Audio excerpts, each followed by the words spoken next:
Hail and well met, good viewers. 'Tis I, Paladin Sir E. No, not you, Siri. Sir E. Sorry. Yes, well, I may not look it, fair traveller, but I am indeed a paladin, and we good paladins know the prize that is protecting and defending our teammates against the onslaught of evil. This build is designed around doing just that. We will protect our allies at the sacrifice of our own grandeur. This build uses only the finest of blades, the Kalachan Mark III, utilizing 2 blessings, Uncanny Strike, which will give us rending, allowing our daggers when thrown to pierce extra enemy hide, and increases our damage of our bleeds applied on critical hit through Flesh Terror. We are also using the Spearhead Bolt Gun, a weapon of heroes, most noble.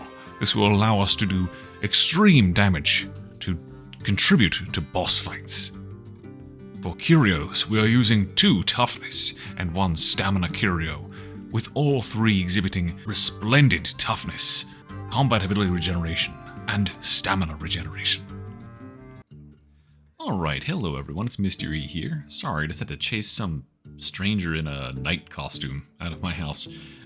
What we've got here today is a really cool support build for the Zealot, and the reason I'm making this support build, whereas normally the builds I make are self-sufficient, is I think builds like this that revolve around supporting your team and granting team-wide buffs are going to be an absolute godsend when the new Havoc game mode comes out. I think that having something like this on all teams is going to be pretty much mandatory in the meta.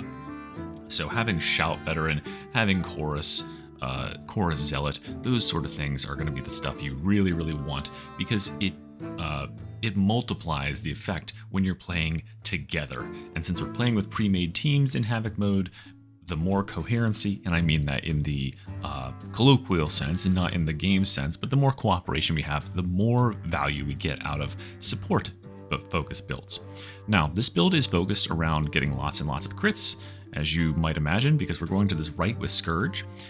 We do use Backstabber. We'll get to how we use that in just a minute here. Scourge is going to give us up to 30% crit when we're working on enemies that are already bleeding. This is a great way to stack our crit up on bosses. Then we get some toughness regeneration or replenishment from Second Wind, and a lot of toughness damage reduction from Enduring Faith. We come down here in the middle and we're going to pick up Unremitting. Unremitting is just an extra point that I had. I couldn't really find anything better in the tree to spend a single point on than 20% sprint stamina cost is pretty nice. So I went ahead and grabbed that. If there's something else that you prefer for 1 point, feel free to grab it instead. But what we definitely need here is Shield of Contempt. This is an amazing ability. It is oft overlooked because it doesn't offer much when you aren't taking damage, but in situations where allies do start to take damage, including you, having this burst effect that protects you against 60% of all damage for 4 seconds is amazing. 2 quick examples. If you were trapped in a room and a flamer or a bombardier throws a grenade in there and everybody is suddenly standing in fire, on the first tick of the fire it activates the ability, doesn't reduce the damage, but then if you have to push your way through enemies or cut your way through enemies or jump in order to get out of this room, you have 4 seconds in which to do it, and during that time you're going to take half as much damage, more than half the damage that you would have otherwise. So that's a really, really big health and toughness saver. And another really great usage is if someone gets trappered and pulled into a horde. I've seen this happen tons of times. This can save their life, because as soon as they get hit by that first enemy of the horde, they get this Shield of Contempt around them that protects them from 60% of damage, and that's the difference between them getting beat to death and being still alive to be picked up or protected by Chorus. Especially when you're trapped and pulled into a horde of poxwalkers who can corrupt you at the same time they hit you, that can mean an instant death sentence. So having that damage protection, which also works on downed allies, so you can extend the amount of time that they're on the ground if they're getting wailed on, before you make the choice to pick them up. This is an amazing team focus perk, and because it activates when you take damage, it often is activated at a very, very crucial time for you. We've also got Beacon of Purity here. Beacon of Purity is going to allow us to counteract any corrupting effects. I fully anticipate that the new Havoc game mode is going to have some more corrupting effects in it somewhere in its myriad of challenges that stack up, because corruption is an underused thing in the game in general right now, and this also allows us to play more aggressively and therefore more efficiently against Beasts of Nurgle, who are the most annoying boss you can encounter. You can just basically run on their slime trail as long as you have this in your team, and you are safe from corrupting like a bunch of your health with it. Yeah, so it's not the best aura. Benediction is the best aura, but we need to save points in order to get the stuff we need down here. So we come down this middle and we grab Beacon of Purity as well. Chorus of Spiritual Fortitude. This is the core of the build, right? We are using this ultimate to overcap our toughness, but by plus 100, and we're picking up Holy Cause. The duration that the gold shields last once you've fully channeled, or once you've channeled it all, is 10 seconds past whenever the channeling ends. So if you end it immediately, you get basically 10 seconds. But if you channel it fully, you get 6 seconds worth of channeling. During that time, your allies are all invincible. They have invulnerability and stun immunity, and they also are regaining toughness every second and then going over cap. So you pretty much always want to channel the full duration of it, and then you get 10 seconds of duration after the last pulse. And that 10 seconds, it gives you an additional 30% toughness damage reduction from Holy Cause here. Now, this is actually super valuable for all classes because it extends this 100% over, or 100 over toughness, or gold shield, whatever you want to call it, to 130 effectively.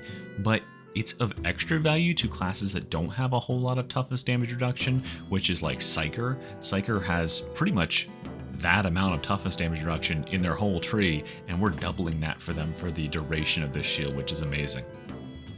The only problem with this shield is it has a 60-second cooldown, and it only has a 10-second duration, so it'd be really nice if we had a way to reduce that cooldown. We'll think about that as we go through the rest of the tree. We would get 10% attack speed here, and then we come over to the left and we're going to pick up Invocation of Death. Now this is really nice because when we get a crit for 4 seconds, it triples our cooldown, which means that our cooldown is going to be 20 seconds. That means we have a 50% uptime on the golden shields. Really nice, but I wish it could be a little bit lower. One thing that's interesting to note about Chorus of Spiritual Fortitude is that if you use your ultimate, if you check my timer down there, it's paused at 52 seconds. It's 52 instead of 60 because I have cooldown reduction curios equipped right now, and then it starts resuming the timer once you've left that the channeling. So we'll come back to that in a second. We also need to take Blazing Piety down here and grant the extra 10%. This, as well as Fury Rising, allowing us to stack on crits, is going to give us enough crit to get above the magic number, which is roughly 50% critical chance. If you have too far below that, critical hits become inconsistent and you can't reliably get them. Crits are very important for this build because they trigger Invocation of Death, and they're also going to apply Scourge, which is going to allow us to get more crits, and they're also a high damaging ability or a high damaging attack because they add Flash Terror to enemies and kill them with lots and lots of bleed. So we want more crits, and this is the way to go for that. Okay, now let's, that we've recharged our ability, let's see what else Invocation of Death can do. Because the problem with the ability, as we just showed, is if you use the ability, it pauses the timer. But Invocation of Death has a very unique interaction with that, which is if I get a crit, and then I use my ability, you can see that it's ticking down the timer while I'm using the ability, and I didn't use it immediately after I got the crit, but if I had, I would cool down to 44 seconds and then resume from there. So we gain an extra 8 seconds of cooldown just from having hit a critical strike directly before using this ability, which is amazing. So we got an extra 4 seconds off, and then for the rest of that duration, that 44 seconds we have left, we have triple cooldown because we're consistently getting crits, which means we have about 15 seconds of cooldown and before we can use our ultimate again. So we'll have about 5 seconds where we're not protected by the golden shields. Wouldn't it be nice if we could lower it even further? So we come over here on the right side of the tree and we grant Sustained Assault, which is just a nice damage node for direct damage from weapons, and then Pious Cutthroat, which backstab kills restore 20% ability cooldown. So let me show you what this looks like. First, we would use our ultimate. Then we're going to push enemies, because pushing enemies throws them way off balance, And we're going to get backstab kills on them just like that. Even if these guys are attacking me, I can just shove them and I can pivot around behind them and go for the backstab kill. And you can see how quickly my ultimate came back up. Now there's an additional set of interactions that we have with our weapon here. This weapon, it's a dagger. Daggers get an additional 20% backstab damage, and we have an additional 20% backstab damage already in the tree. So this is a great weapon for getting these backstab kills with, and it has an amazing push stab that follows up with a heavy attack like that. That's very easy to execute with. There's one other thing I want to talk about that we passed by in the tree, and it's the daggers here, or the Blades of Faith. Let's not confuse our terminology. The Blades of Faith are our blitz ability, and they work exceptionally well with the weapons that we have equipped here. We have the Katachan Combat Blade with Uncanny Strike. Let me show you what this means. Because normally, our daggers, when we see a crusher like this in the distance and we throw a dagger, he's not exactly phased by it. But if I have some enemies here and I work up my stacks of rending, suddenly my daggers aren't looking so bad, right? Daggers do insane amounts of damage, especially on headshot hits. However, they have terrible armor penetration. By getting rending on our weapon, that allows us to do absurd damage with these things, as you just saw there.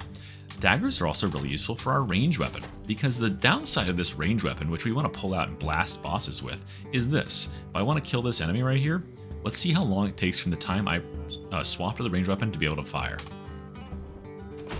Okay, whew, man, that was close. Let's do that same thing again, but we're going to throw a dagger. Oops, hold on, 1 second. I forgot what I was doing. There we go. Okay, so as you can see, swapping to your weapon and then throwing a dagger, you can start firing pretty much immediately, which means daggers have amazing synergy with both of our weapons, and they're already just really, really good ability as it is. This is why we have Carapace damage and unyielding on our dagger here instead of crit. It's because that extra Carapace damage allows us to do what we did to that Crusher earlier, because it applies the damage to the dagger since we have that weapon out. And we have Unyielding because that affects boss damage, which we're going to be killing with bleeds. Same thing with the Spearhead here. Those are the two enemies you're really going to want to tear into. So good stuff all around. And that is the build, guys. Like I said before, this is going to be, I think, more in the center of the meta as team-focused play comes into the spotlight with the release of Havoc, because you need to be supporting your allies. You need to be working in tandem with them, close in coordination, to focus your fire on certain targets, to refill your toughness, to combat the huge downsides that Havoc is going to throw at us with the extreme difficulty. All right, well, that's everything I have for you. If you would like to support myself or Sir E, the guy that I chased out earlier, you can do so by subscribing, liking the video, leaving a comment, all that good stuff. And let's get into a game where I'm going to showcase how this build is played. All right, everyone, we are headed into a Maelstrom mission, D149G. It's got a bunch of shit. Bursars, specialists, all sorts of nonsense going to be coming at us, and we are going to be protecting our allies. We got some strange builds here. We got Telekine Shield. Okay, at least this guy knows good weapons. Oh, geez. I'm nervous about this guy. Not going to lie. He's at level 31. All right, we'll see how it goes. Crack grenade. Survivalist. Yikes. Well, at least we can get some ammo off of them.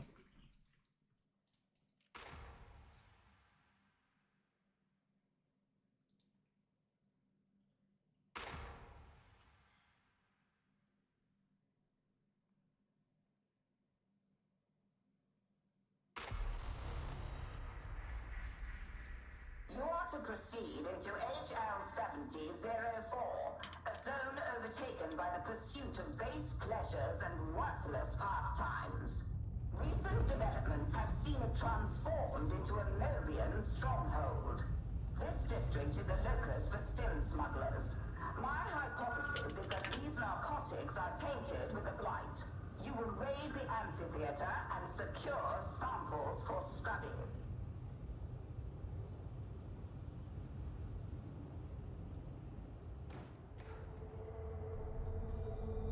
boy. Let's cue up some music here.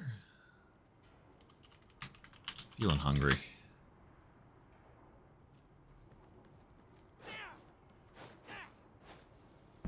Interesting that Morrow saw fit to let you direct this mission.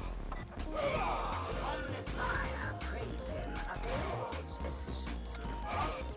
A welcome attitude, and exceedingly rare. I am gratified to have your sanctions, madam. One has to assume this is a pre-made group.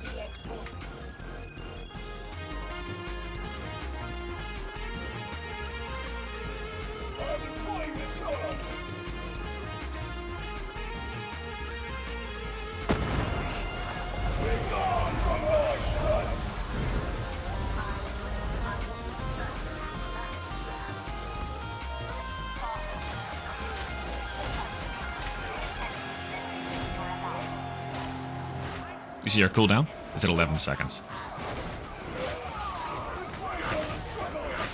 And now it's at 0 seconds. Time for another ultimate. Someone keep track on how many ultimates I use during this game. I got a feeling it's going to be quite a few.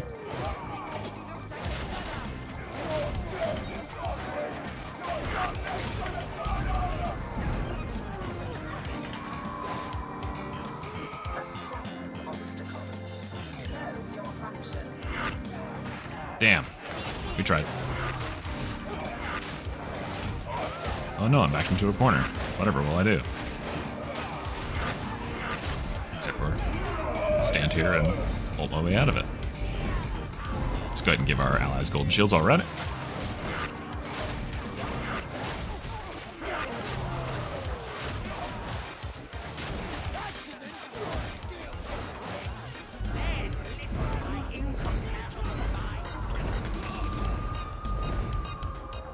Sure, it would be nice if they did the objective.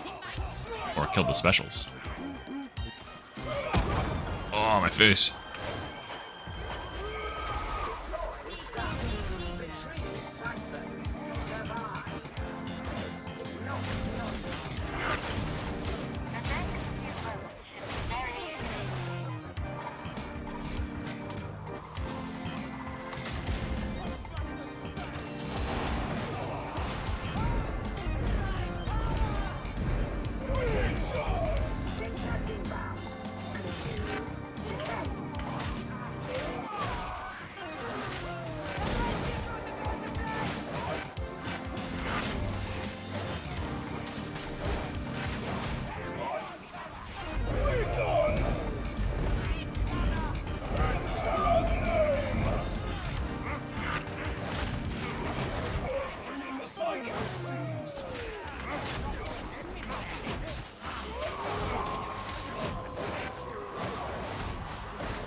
Because so many, events in this game are just simply waiting contests, this build is really good at stalling out and just weathering a war of attrition.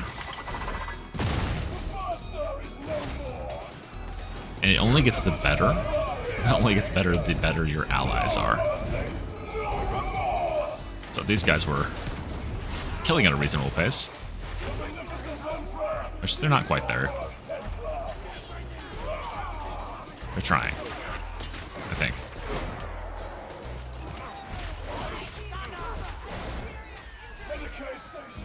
You have acquired the ciphers.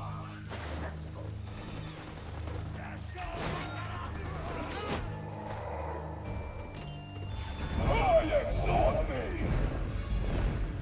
Oops. Don't forget to not sprint while you're using the ability, because it will cancel it.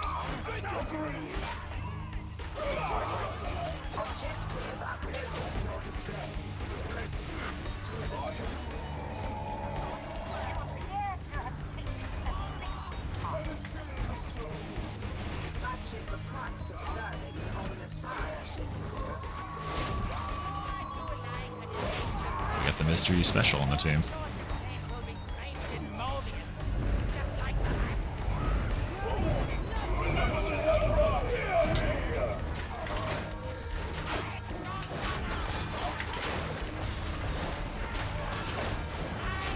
Wonder if that guy's glad he has a little bit of a protection on his team now.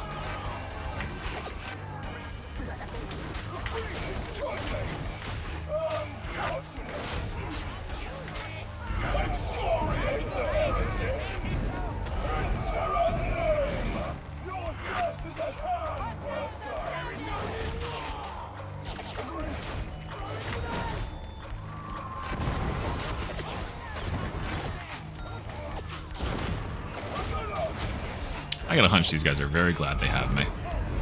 I think they would be dead many times over if not for me.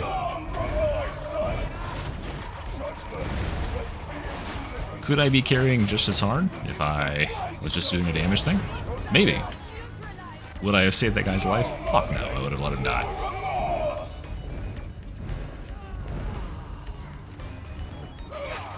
Oh, by the way, if you have a Psyker with Psychonetics Aura on your team, your fucking ult is going to be up way sooner than it would otherwise be.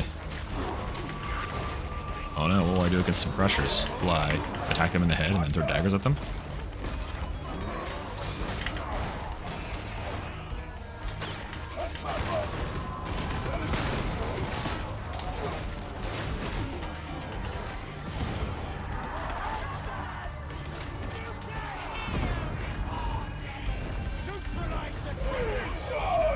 Seven.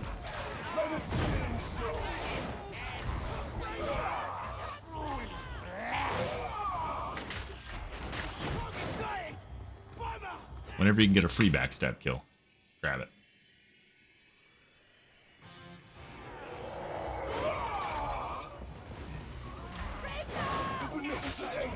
And remember, we're using knives so we don't take grenades from our allies. And we're pretty ammo independent as well.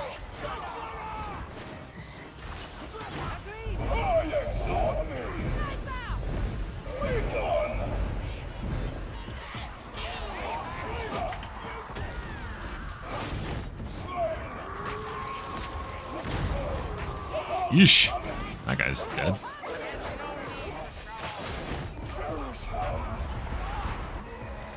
Damn. He ain't gonna be in Rush Hour 3. Oh, gee. Sure would be a shame if someone stood in the middle of all of you and made you stop attacking for 7 seconds. And then started stabbing all of you.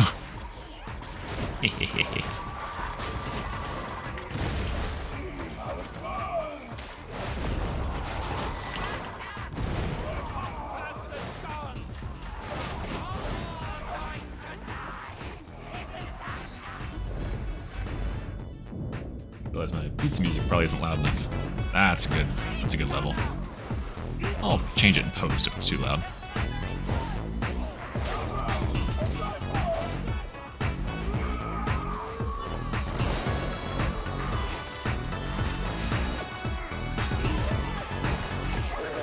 Oh fuck. No one ever said you can't support from the front lines. Just make sure our allies get at least one tap worth of the lovely yellow juice. Piss shields.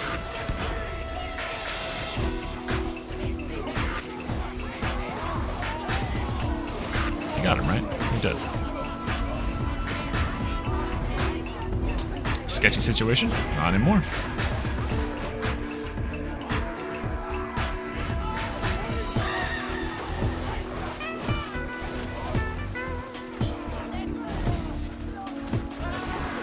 Oh yeah? Ragers? Not anymore.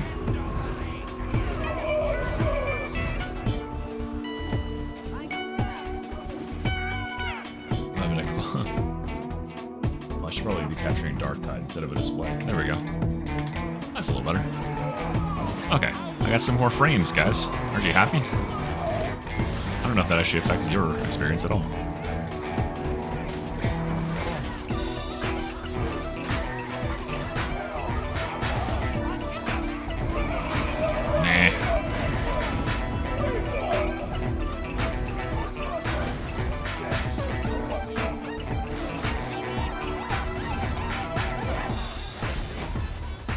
And I bet he was glad he had gold shields just then.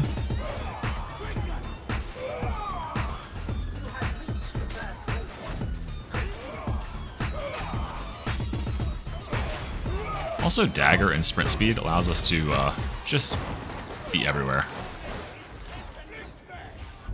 Gee, sure would be bad if you didn't get to play the game because you're back constantly.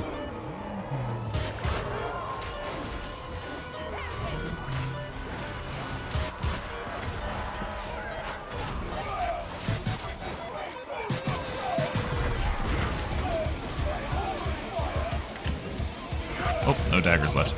Oh boy. Okay, well, that's not fair. Yeah, that guy knows what to do at least.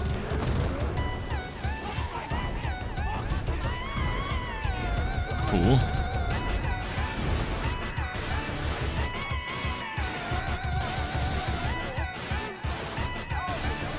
See all that corruption damage that I had get evaporated?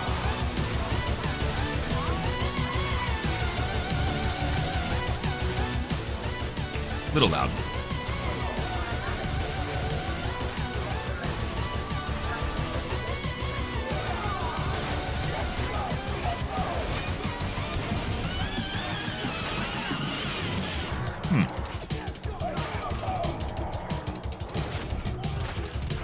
I've been overusing my daggers. Time to build them back up. Ooh, cooldown. I had that the whole time, but just now I'm noticing it. Zap.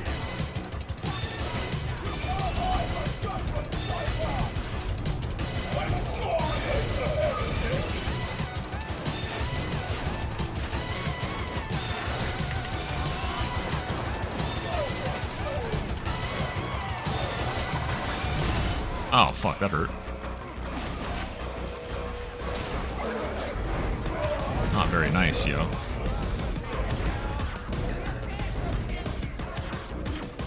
Here, you little bitch.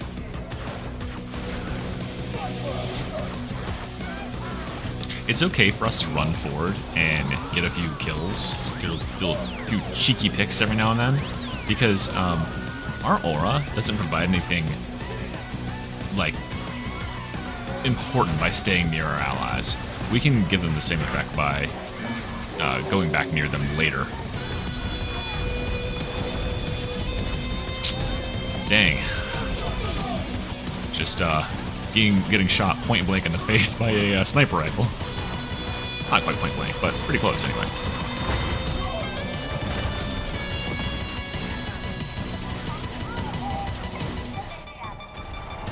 Oh shit.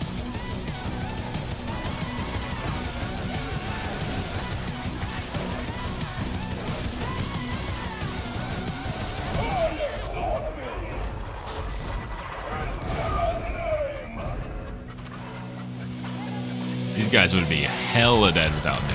What the fuck, bro? Well, gold shields.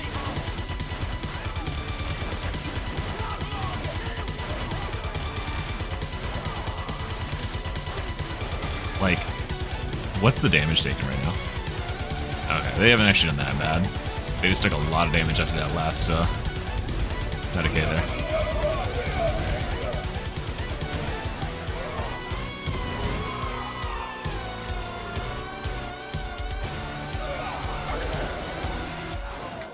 I don't want to get hit by that.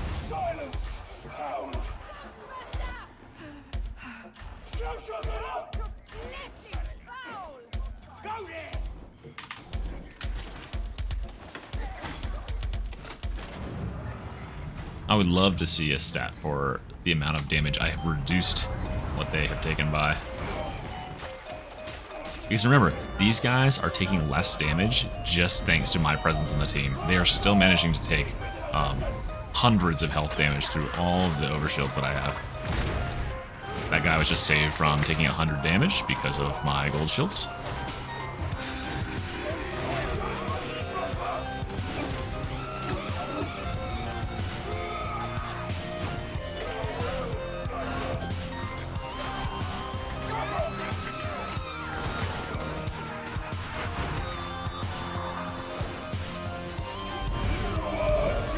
Shoot me. I fear no man. I don't even fear gods.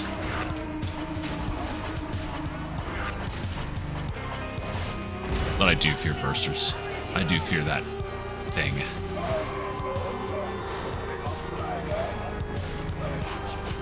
What are you doing, dude? Go in the elevator?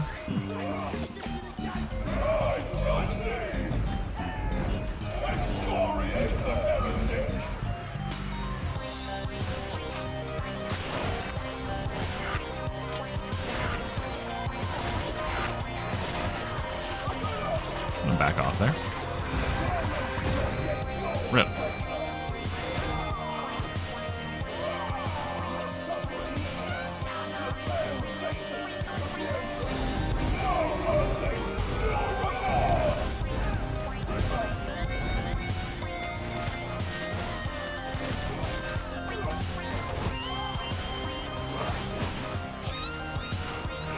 Oops, I missed my slide there. No one saw that.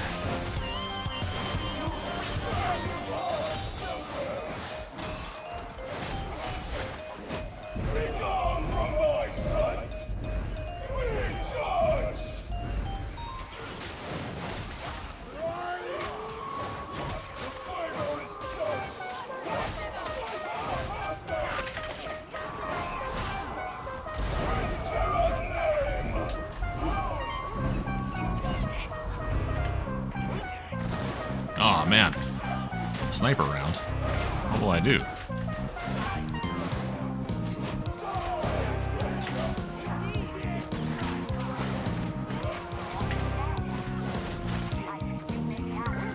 Oh. Dog.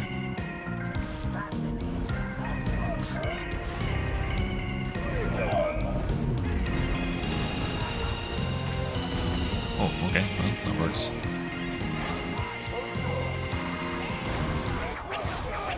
Man, good thing he had golden shields, huh? Back up, back up, back up.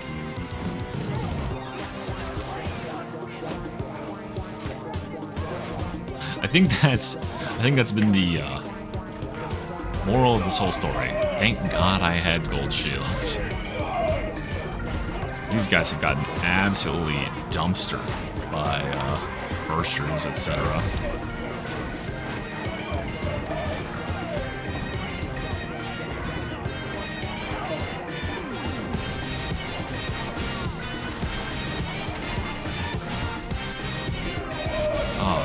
Gas. Good thing I have this thing.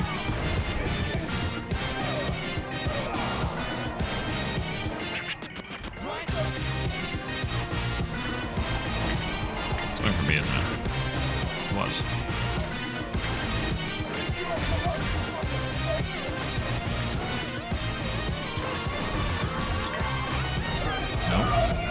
No, you're just gonna stand here while I do this for 5 seconds, and then I'm gonna kill you.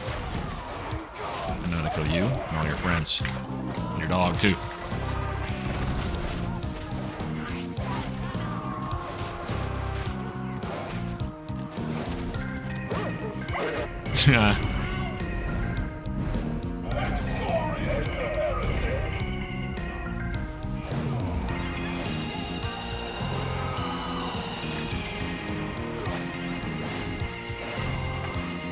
I'm hitting that guy who's inside of me.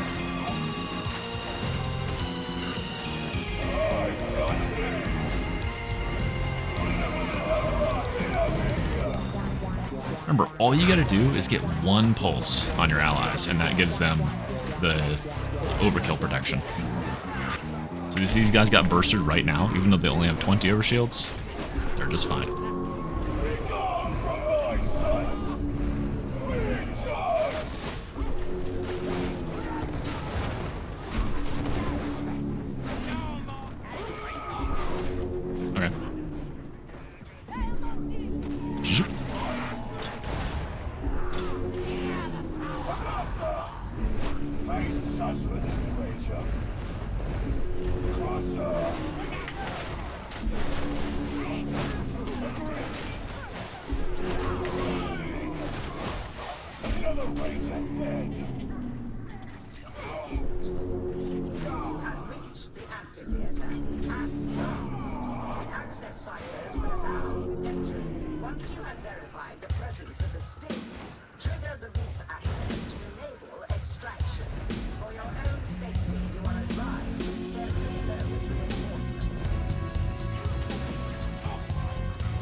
Gotcha.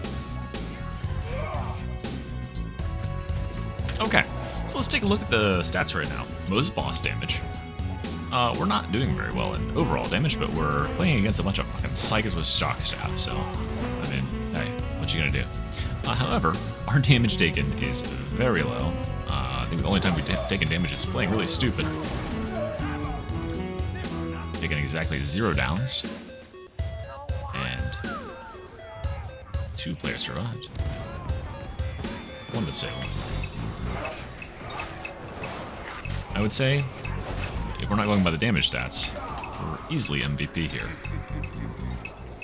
Just, someone in post, count the number of times I use my ultimate, and count the number of times that my allies would have taken a burster that was instead negated by the fact that they had gold shields.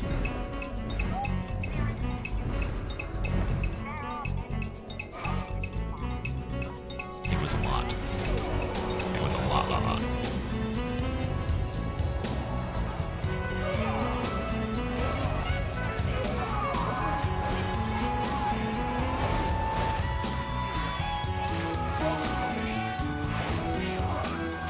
Now, granted, my bolter hasn't got to see much play in this game. That's because this hasn't been a very intense game, all things considered.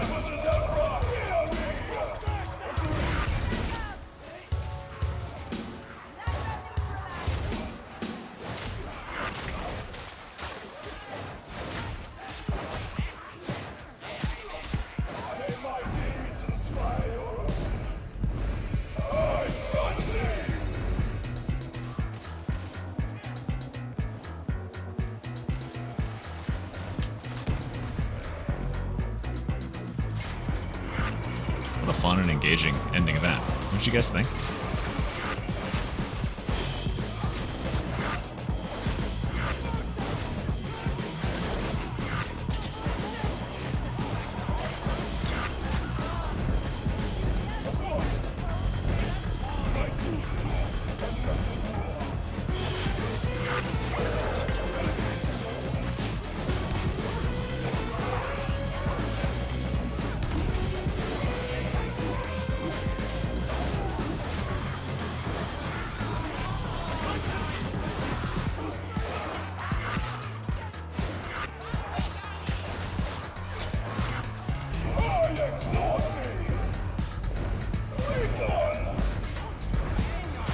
One thing you can do while you are channeling is mark targets for your allies.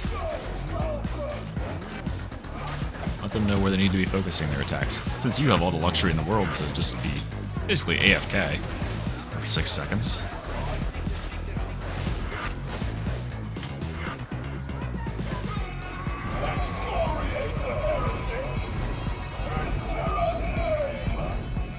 Remember, we are granting our allies 6 seconds of invulnerability and 10 seconds of gold shields every less than 20 seconds.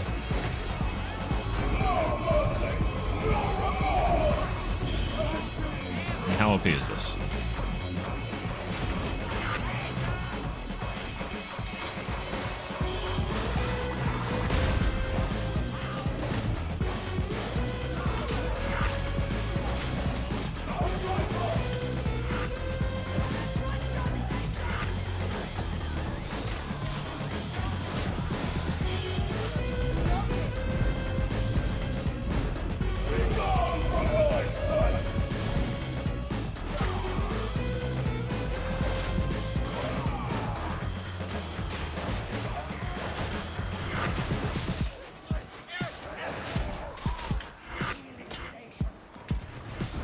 It's actually on beat to the music right there.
That's what I get for trying to ult and be cheeky instead of just, you know, dodging or shoving the trapper.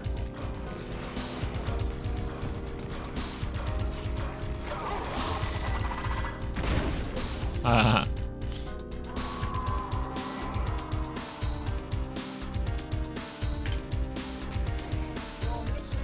did 1 damage to me.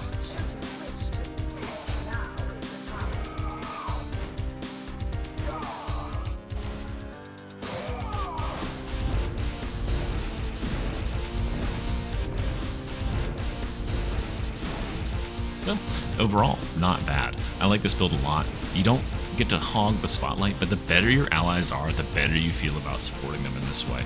And I guarantee we're going to need classes like this with the Havoc difficulty that's coming our way.